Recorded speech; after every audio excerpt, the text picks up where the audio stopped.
The most frightening thing about this house, and others like it, is that they can go unsold for 6 months, 8 months, even a year, haunting their owners with a financial nightmare. That's why ERA Real Estate developed the Seller's Security Plan. And if you qualify, we'll assure you that if we don't sell your home, we'll buy it. The Seller's Security Plan. Another reason we're selling houses. WCCO Television, Minneapolis, St. Paul. PM Magazine will not be seen tonight, so that we might bring you the following special broadcast. PM Magazine will return.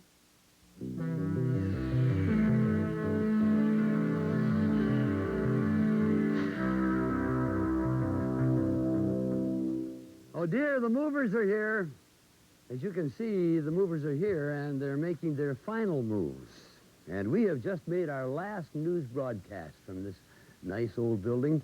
Tomorrow we begin broadcasting from our lavish new studios, communication center up on the Nicollet Mall, just a couple of blocks away on 11th Street across from Orchestra Hall. Been a long time in this building, 33 years for me. Variety shows, talk shows, religious shows, kid shows, quiz shows, sportscast, and lots of news has been reported from this hallowed Studio 4.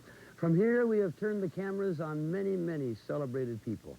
But tonight, risking modesty, we are turning the cameras on ourselves to tell you about the people who've worked here at WCCO Television and 3 decades of broadcasting in the Twin Cities. It's our story, and we'd like to tell it. I think you'll get a kick out of it, so stick around. We'll be back in just a moment.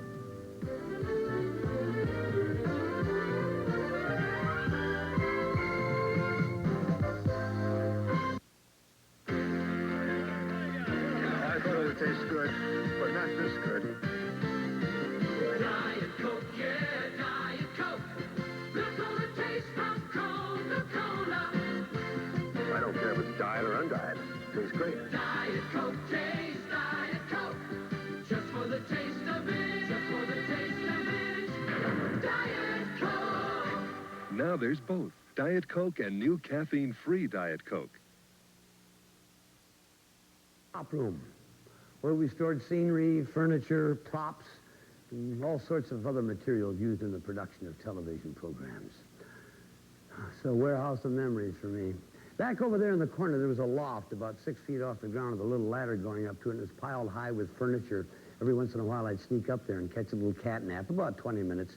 Till one day, one of our clumsier technicians fell off the ladder, broke his collarbone. They took the ladder out, and I haven't had a good 20-minute nap in this building since.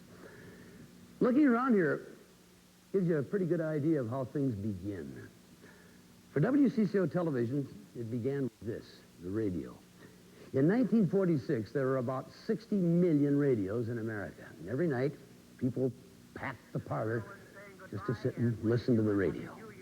From Jack Armstrong and the makers of Wheaties. Although radio was in its golden age, experiments in picture broadcasting were well underway. And in fact, several commercial television stations were already on the air. For the most part, radio broadcasters realized the obvious advantage of picture broadcasting, and many had taken out insurance against the future by gaining a foothold in this new process called television. And so was the case in the Twin Cities. WTCN Radio decided to also be WTCN Television. In 1946, they received a license and set out to build an antenna on the Fauché Tower, at that time the tallest building from here to Seattle. On July 1st, 1949, WTCN Television hung its broadcasting banner across what was then called the Radio City Theater building on 9th Street in Minneapolis. The broadcast day was 5.5 hours long. Sign on at 3 p.m., sign off at 9 p.m. with a half hour off for dinner. There was a staff of 26, many of them from WTCN Radio. 1 studio, 1 camera for showing films, and 3 for local programs. Those early days were mostly live programs with a heavy schedule of sports remotes, namely Minneapolis Millers and St. Paul Saints baseball, and wrestling. Our first announcer was Lute Mason, and the first newscaster was John Ford, and tucked away in the back announce booth was a face and a voice soon to be familiar to all. In the early days of television, I think we had more fun, and I think maybe the viewers had more fun, too, in that we had a number of we call live programs. And one of the programs in the afternoon, a talk show, was done by Arlie Haberly, a half-hour program every afternoon. It was a little bit different every day. Could you be back, please, tomorrow afternoon at 4 o'clock? We're going to have some girls come over from the university to select their favorite bachelor. It's an awfully good idea that Glamour magazine had. See you tomorrow at 4. Bye now. Let's have fun together, happy we will be. I'll play and sing for you. Now pull up the chair, you can play games and sing too. Hi, gang! Hi! Oh, say! Toby Prynne played the piano. Was known around the cities as a marvelous entertainer, a wonderful sense of humor. Has a nice round face and a great big smile. I'll be back tomorrow night. We'll play more games, we'll have more kids, and we'll have more fun. See you then, huh? Okay. While Arlie and Toby were entertaining their way to stardom, I was a struggling young announcer, just dying to get into this thing called television. And I did. I literally walked in off the street one day. An hour later, I was on the air. And the next day, I'll never forget my first assignment in the television booth. Arlie was on the air in Studio One with her Around the Town program. I was the nervous announcer. I was cued, and I read the opening announce. Good afternoon, everyone. Welcome to another edition of Arlie Haberly's Around the Town. Arlie intros first guest and cues commercial. I read it that way. Well, I kept the job. They didn't fire me. They had no one else. Kraling was downstairs eating lunch. In 1950, WTCN-TV hooked up to a special telephone cable, the coaxial cable that brought network shows to town. Jack Benny on violin, George Burns, Gracie Ellen, all live as it happened.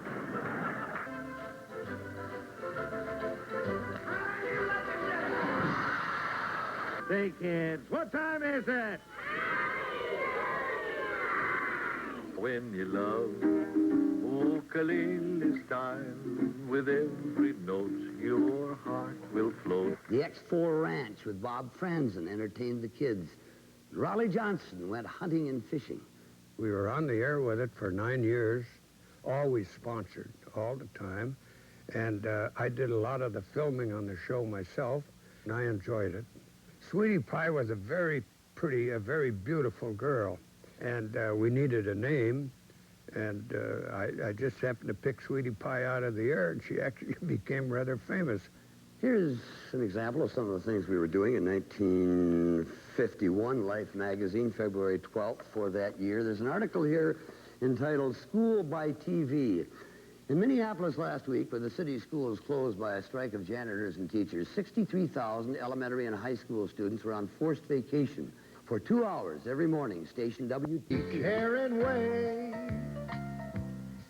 We like his nose for news and his latest views of the day. We like this fella who always feels like he's right door.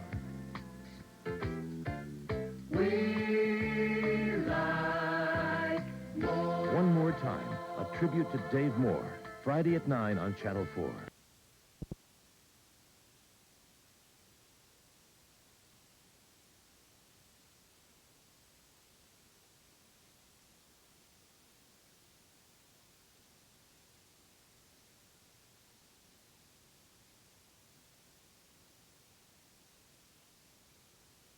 Returned to WTCN Radio, and Chick McEwen came up from Iowa to become our principal newscaster. In late 1952, as Chick presented the news, viewers were greeted by this announcement. Yes, we on WCCO Radio are very proud to welcome the new WCCO, Channel 4, WCCO-TV. They're all going to be a part of the CBS network. Really? Yes. Isn't that ducky? Yes. The new call letters brought also several other things. An increase in the power of WCCO-TV signal. It could now be seen by more people.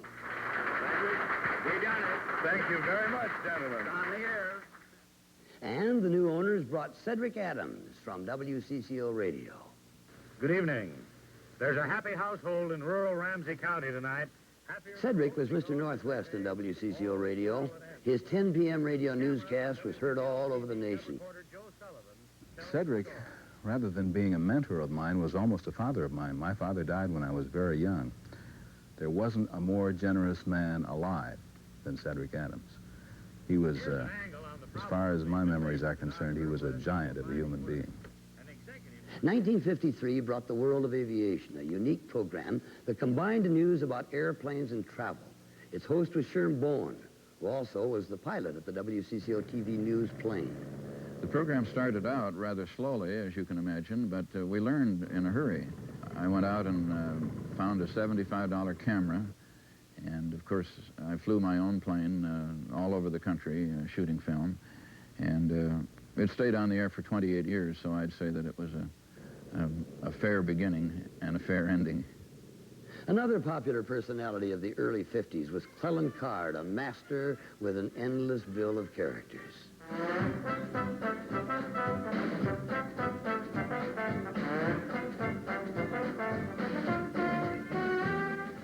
In 1954, Axel, who was Clellan's most well-known character, began an 11-year run. Cockpit shining ISS. Who's going to fix the faucet? Drip. Oh, well, I'll see you, kids. So long. Also in 1954, a bit of history with the first live television coverage of a total eclipse of the sun. WCCO television coverage was sent to stations all over the country. By 1955, news was beginning to expand, and local programming was at its peak. The weekly schedule was full.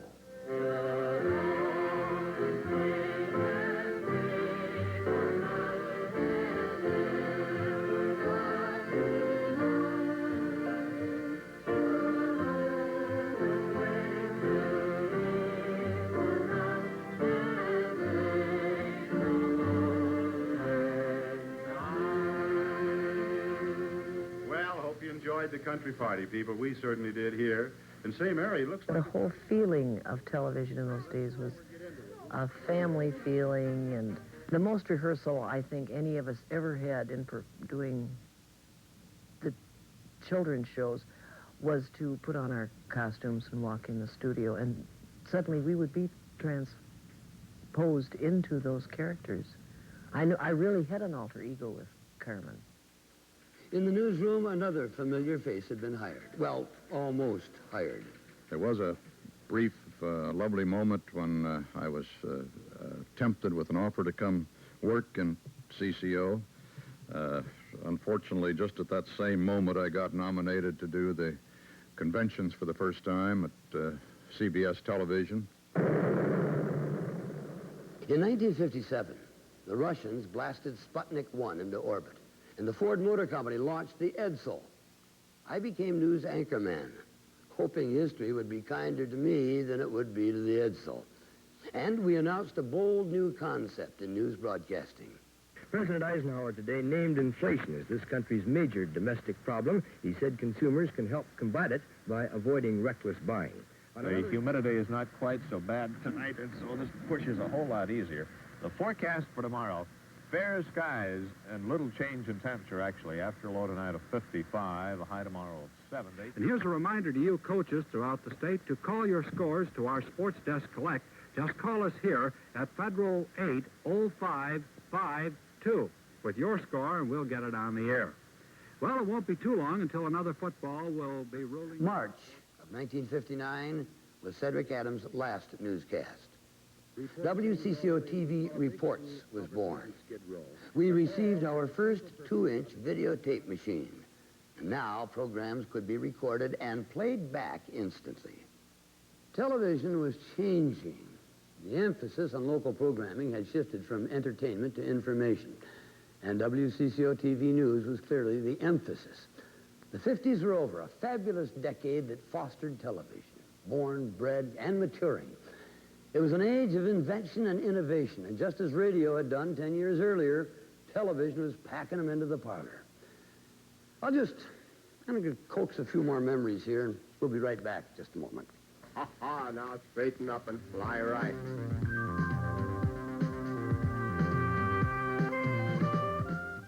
Take your average, everyday office. Morning. Add just 1 cup and... Ooh, where'd he get that suit? Kuppenheimer, where it doesn't cost a lot to fill your cup, because we make them in our own factory. Take a rather dull party. Add just 1 cup. Happy birthday. And Ooh, where'd you get that suit? Koppenheimer, where you get that suit. Sport coat and slacks for less.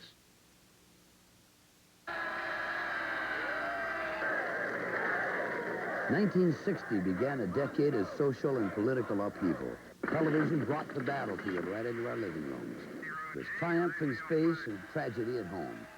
Here, we saw a little of it all. Our news and public affairs programming grew, and it was clear that people were looking more and more to television news for information. She is young, still dependent upon her parents for support, and she is unmarried. 1961 brought recognition when the George Foster Peabody Award was presented to WCCO-TV reports for outstanding achievement in public service programming. And Major League Baseball came to the Twin Cities. The Washington Senators moved west to become the Minnesota Twins. The National Football League welcomed the Minnesota Vikings to pro football. And at the Minnesota State Fair, the people of WCCO made a lasting impression.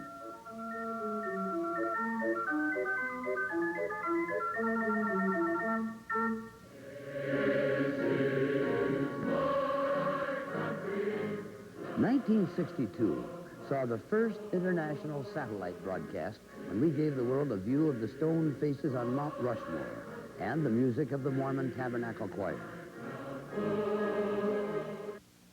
I was anchoring a Saturday late-night newscast, which, as time wore on, turned out to be quite something else. Now the bedtime news. And 22-year-old Mary Hardwick of Niagara, New York, will recall February 1st, 1969, as the day she married Edward Larraberry, and thus became Mary Larraberry. Oh, truly, you're a bed with class, on which to rest by wearing... Thank you very much, Bruce Quatrain. I wasn't done yet. You were done. You're done for good. So for the rest of the scores, let's go to the old scoreboard. Yeah, there's the old scoreboard.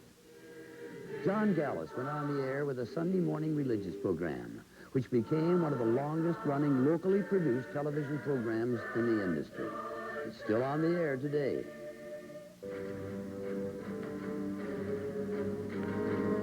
It was November 1963 when tragedy struck. President Kennedy was dead, assassinated. For 3.5 days, there were no television programs, no commercials, as television led the nation in mourning. The country was shocked. Our collective consciences seek reassurance, and somehow watching the events seemed to have brought all of us closer together. 1964 was a year of technical advancement, and there was still a heavy schedule of local programming.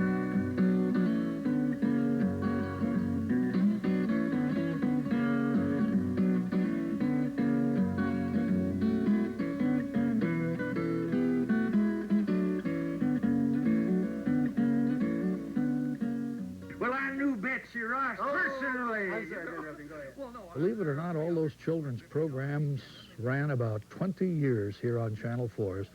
Some of the best times, the most fun I ever had. From the Commodore Cappy character, we went on to a character known as Clancy the Keystone Cop. But you know, everything was live in those days, so we had only one shot at it, and that made it interesting. I have a feeling that because Al Otzberg and I had fun, the children watching the show had fun. By 1965, the war in Vietnam had escalated.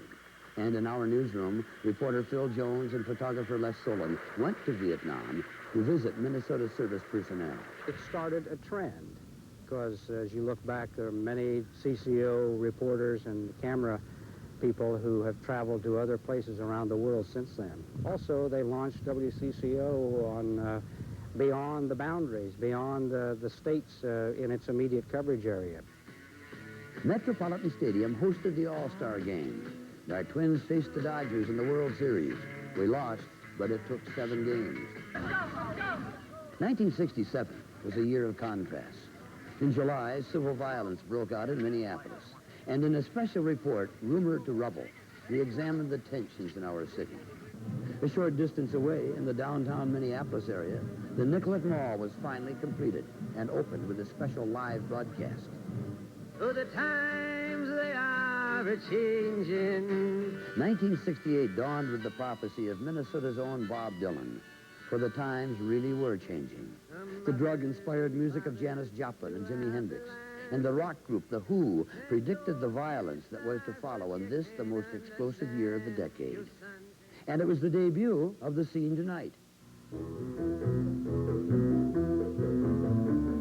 From WCCO Television News, the Northwest Communications Center, this is The Scene Tonight, in color with Dave Moore, Bud Kraling, Hal Scott, and Skip Loescher with Action News. Good evening, everyone. We rehearsed that show and planned that show and talked about that show for over a year. None of us had any idea, I don't think, whether it would work or not. It did. It was probably one of the most exciting times I've ever spent. I mean, it was a fun group to work with. Watching Dave was like watching the premier old pro of the business. I probably learned more about being on the air from Dave Moore than anybody else I've ever met. Kraling was terrific. George Rice was good. Hal Scott was there. It was a nice group. We liked each other. We respected each other professionally. We got along on and off the air, and I think it showed. 1969. It was the second trip to Vietnam when Al Austin and Gordon Bartouche presented Brunt's Little War, an award-winning documentary on Vietnam. The midday program, a noon news and talk variety show, debuted with Bill Carlson and Shirley Hutton, later to be co-hosted by Cindy Osborne. We'll be speaking to young Christy McNichol, who doesn't like to be called young anymore. Not old Christy McNichol either. More on Tuesday became one of the few weekly prime-time public affairs programs in commercial television. And in the same year, Mary Tyler Moore tossed her hat in the air and ate lunch in the Crystal Court. The 60s was one of the most turbulent times in our history. Television searched for its proper place in society. The public appetite for news and information was growing. And technology was again changing. The next decade would bring miniature video cameras, small portable videotape recorders. And the marriage of television to technology, which seemed matured, was entering a whole new era. We'll be back right after this.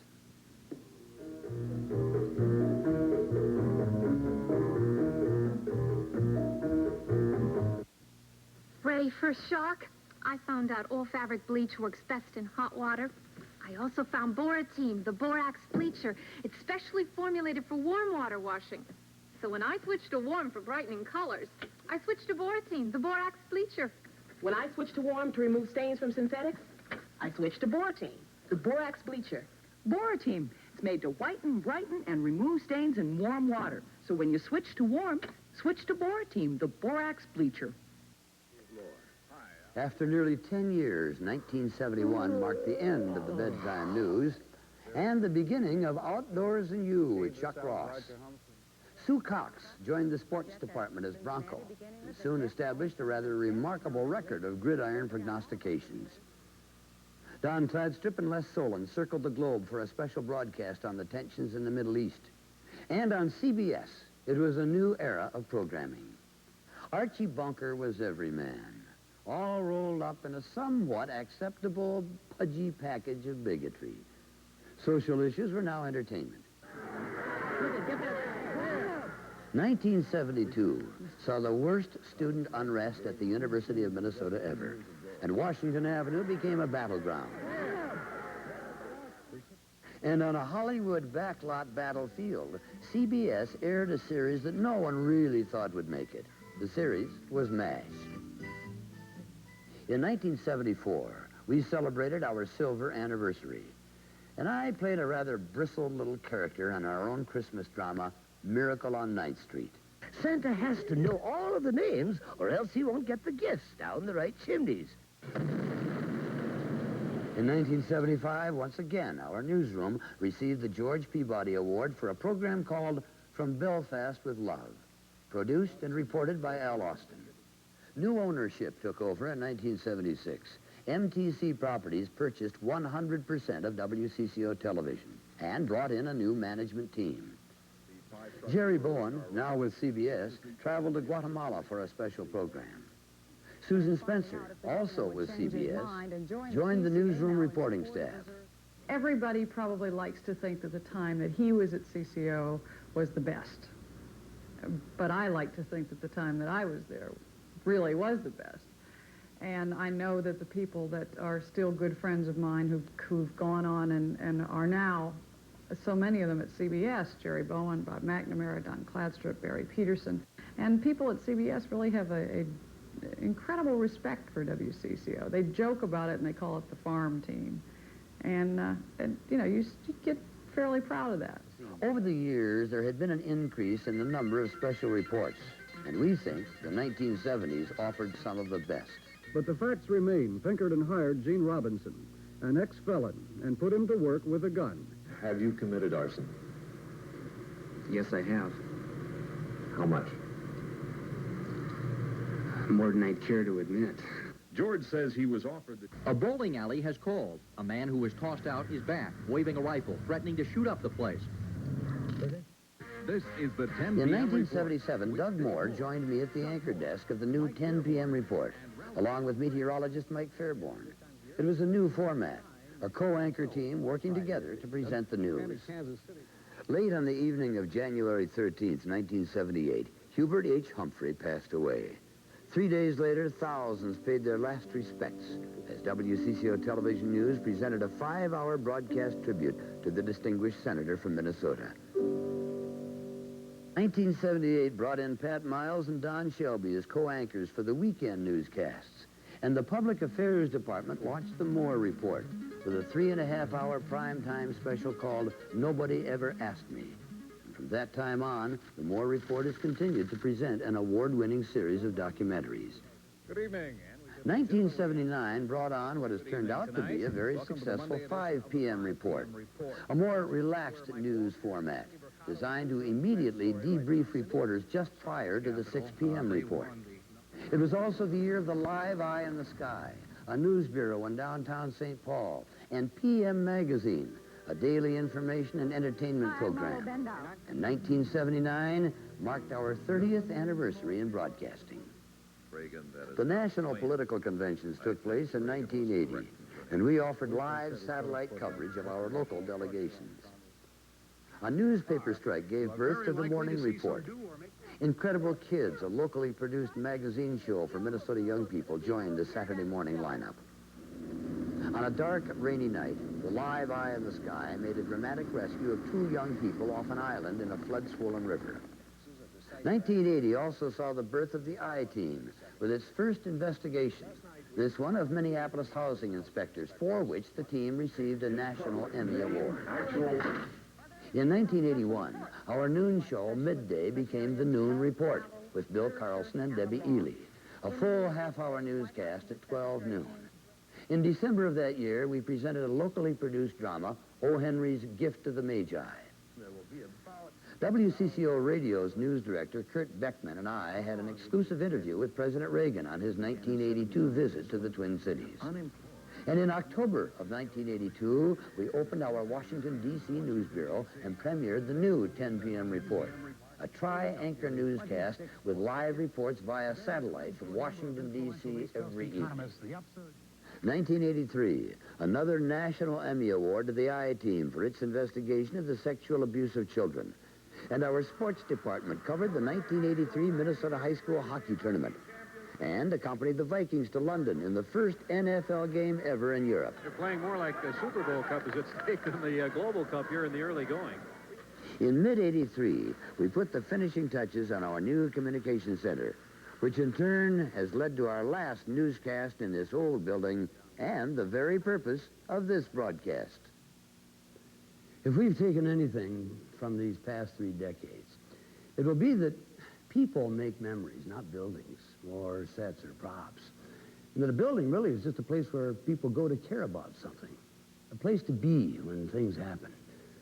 Tomorrow we'll be in a new place, a place where now silence is the only occupant. It's our job to take along the family luggage, cherish the old memories, and create some new ones.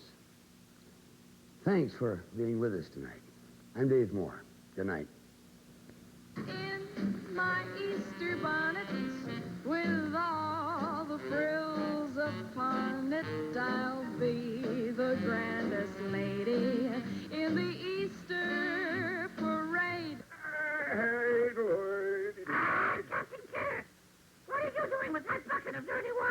Now, start a 7-day test free that may change your life. Listen. Get high-potency ribitol absolutely free in this offer.